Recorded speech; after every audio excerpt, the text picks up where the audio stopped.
Alrighty guys, it is 9:30. You know what that means. Saturday night, 9:30, ESO recapped. Here we go. Tonight, for this episode of ESO Recapped, we're going to be covering the beta.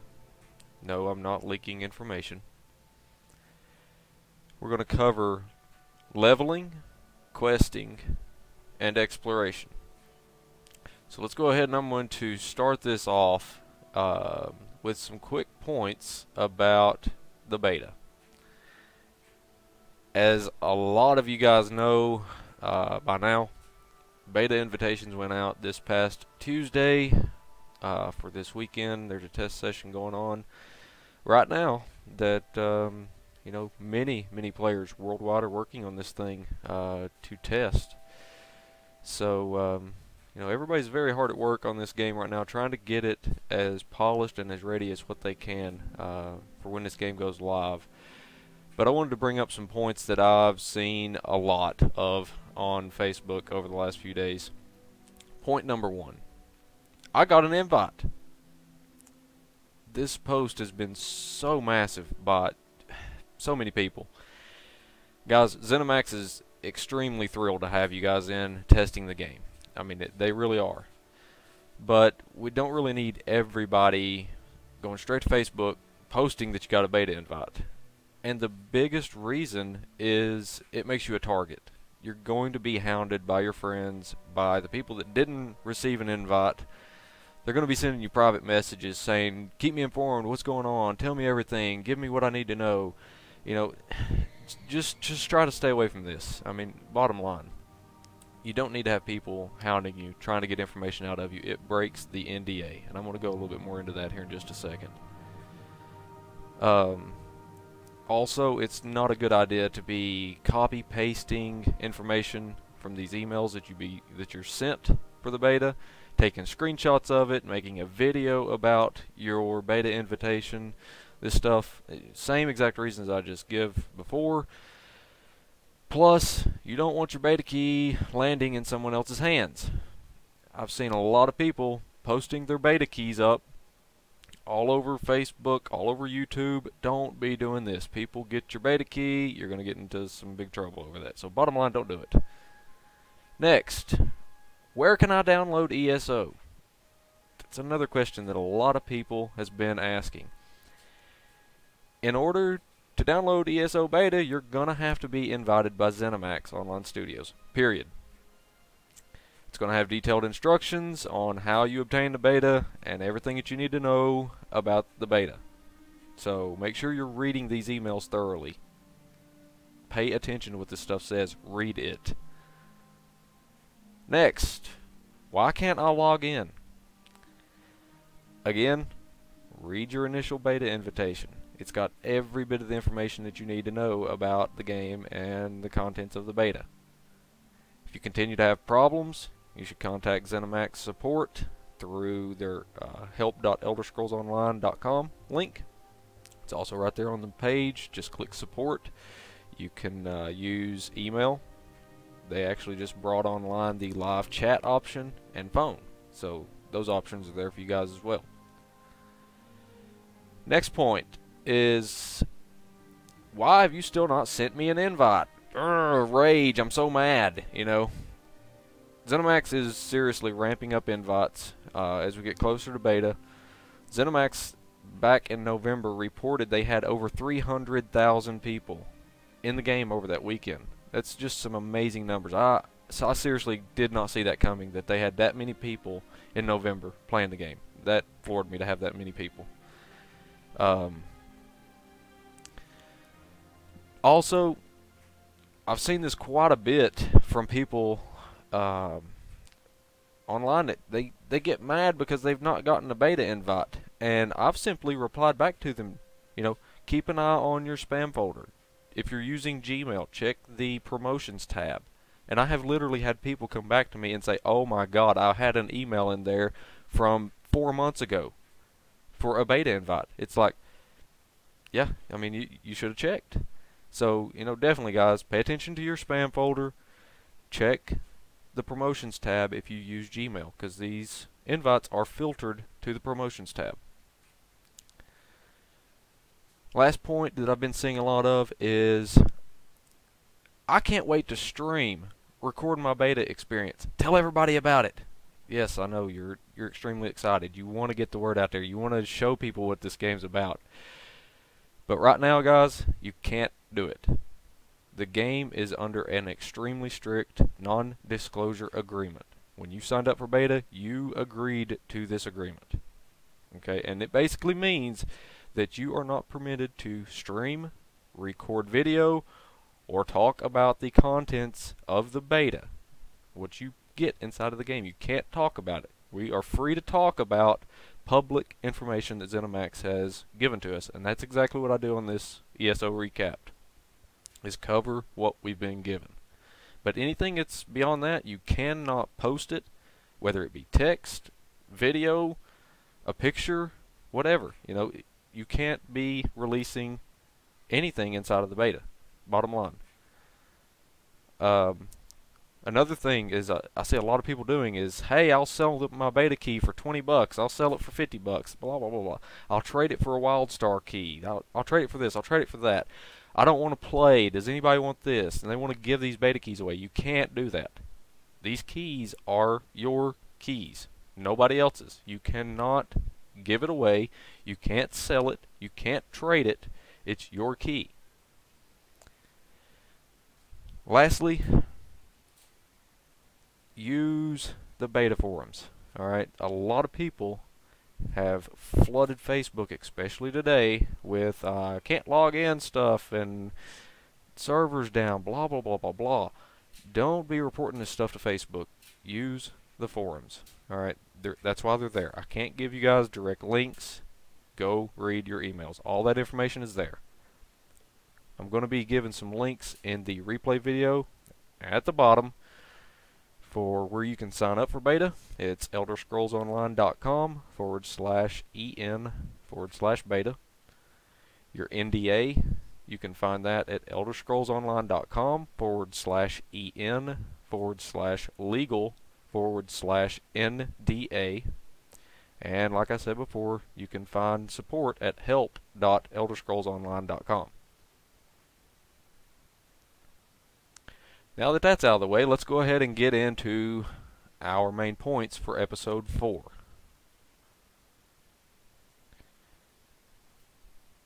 First, you got leveling. We're going to talk a little bit about leveling. There's many different ways that you can look at leveling for the Elder Scrolls Online. First is character leveling. You can level your character through killing monsters, completing quests, exploration. That's just some of the basics. Your skill line abilities, they can be leveled based on what you have on your ability bar. Using these abilities will also make them level faster. You can also level abilities through books. Next, you can get bonus XP through like grouping, and there is a ring ceremony that ZeniMax has talked about, where 2 players can actually link together through a ceremony, and they will get bonus experience through this ceremony for playing together. Some people call it marriage. You know, if you want to call it that, I guess you can, but that's what ZeniMax is calling, is a ceremony.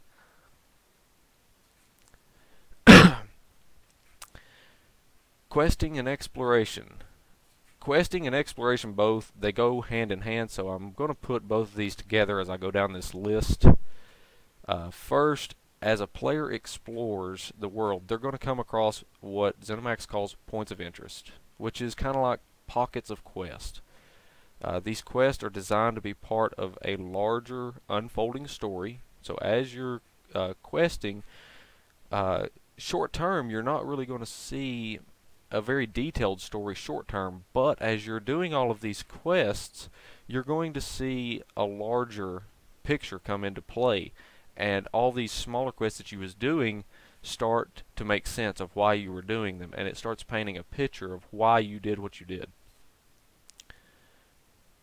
Also, ZeniMax is using something that they're calling multiple bestowers. Basically what multiple bestowers means is there are NPCs in the world that can bestow the same quest to a player that could lead them to other POIs to obtain additional quests. So how do they keep your quest fun? So instead of just, picking up that dreaded, I'm going to go kill 10 rats quest and then come back and turn it in, and then I'm going to pick up a quest to go get 12 bear claws and turn it back in. They don't really do that. You may pick up a few quests that has you go from a point to a point, and along the way, as you're getting to that destination, you'll kill those 10 rats. So it doesn't really feel like you're just going out to said location, killing those 10 rats, and then coming back. Also, disguises, they can be used. It adds a little bit of different dynamics to questing. So I thought that that's a pretty unique thing that they've added to the game to keep quests fun, is using disguises. Next is, how does quest change the world? Quest, as you complete them, you're going to see that it will change what you're actually seeing in the world. This typically happens more towards the end of zones, so that you're not phased out with your friends.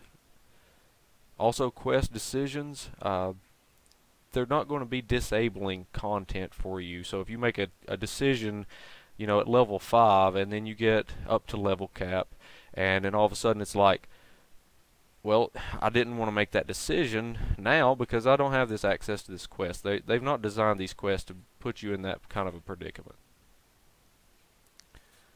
So how does ZeniMax encourage group questing? XP is shared among all players that participate in a quest. Combat mechanics enhance your character's performance for being in a group through features like synergies. And we talked about synergies, I believe it was episode 3 or episode 2. So if you need to get more information on the synergies, you can go back there and take a look at synergies from those previous episodes. But those are things that really help your character stand out, and it encourages group questing.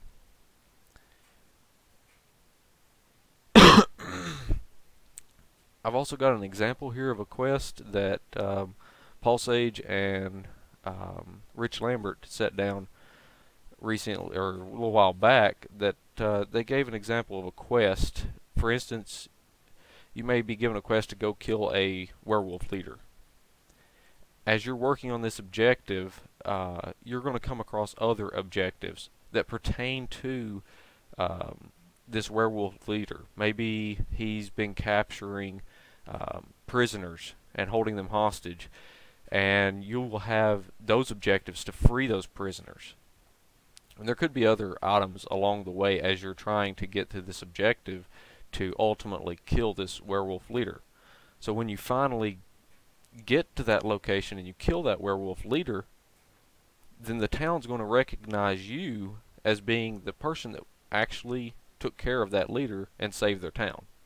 So that's pretty cool, the way that they intermingle, multiple quests with one another, and then ultimately, the town appreciates what you've done for them and makes your character feel special, like he's done something. And then the last point that I've got here for questing and exploration, players are going to start in their home alliance, which is Ebonheart Pact, Daggerfall Covenant, or Aldemary Dominion. We covered that in episode 1. You're going to be free to explore, definitely, but you've got to be careful whenever you start going out to explore, because some of these monsters, they're going to get stronger the further you get through the world. So you get into a pack of monsters that's extremely strong, a lot stronger than what you have to be able to withstand their damage. Of course you're going to die, but you got to watch out for that. But you can run around where you want. At level 10, you can enter Cyrodiil, which is the Alliance versus Alliance zone, and begin exploring it, and it is massive.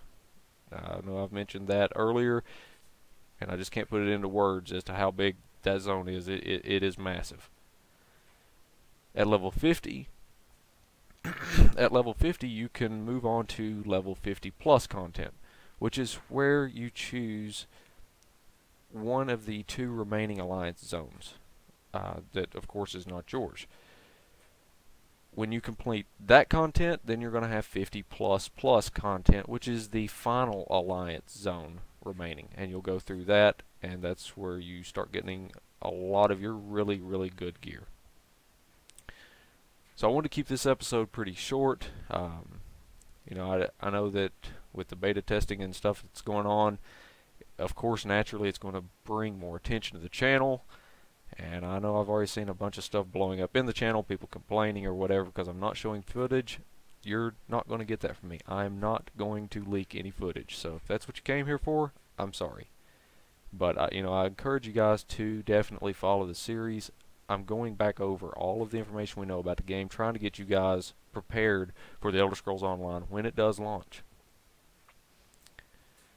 So, Episode 5. What I'm going to be going over with Episode 5 is going to be Cyrodiil, which is, like I said, is the Alliance versus Alliance, and what you do in there. Get a little bit into detail with this, and we're probably looking at 2, maybe 3 episodes of covering Cyrodiil. So we'll see how long that lasts. There is a ton of information for Cyrodiil, but I'm going to go ahead and see if there's anybody that's been watching that has any questions about Episode 4. Like I said, I know it was short and to the point, but you know, I just want to get some good information out there about the beta and what you guys should not be doing, because there's been a lot of people that's been breaking the NDA.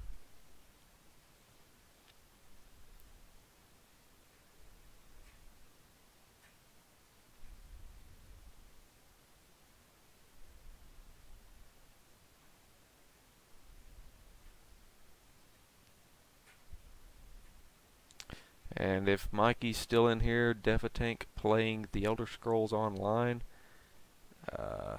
No. I never said that I was playing the Elder Scrolls Online, but I have to identify it to a channel.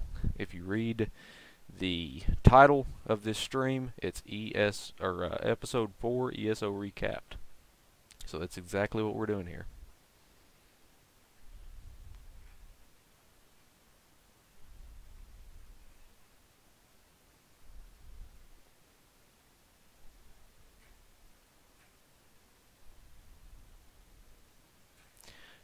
Alright guys, well, if there's nobody else that has anything else that they want to chime in for with Episode 4, I definitely appreciate you guys tuning in.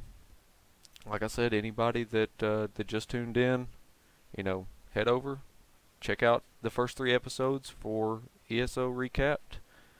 And, oh, got a question. I have linked a pic of it to my friend. Is that bad? Technically, yes. I mean, you should not be leaking any pictures whatsoever. I know a lot of people has asked, can I take a picture for myself or anything like that? And you know, the NDA just says no pictures, no recording, no nothing. Just no. They don't specify. You know, if this or if that. The NDA is very, very strict. I mean, it seriously is. And you know, that was something that you know, I'm sorry you missed it at the first, but I did go into more detail. Once I get this episode uploaded to my YouTube page, I would definitely encourage you to go watch the first portion of this video, because I covered some very common things in the first portion of this video that a lot of people, honestly, I don't even think they know what they've agreed to. So, yeah, I mean, it's, you know, bottom line, no, you really can't do it.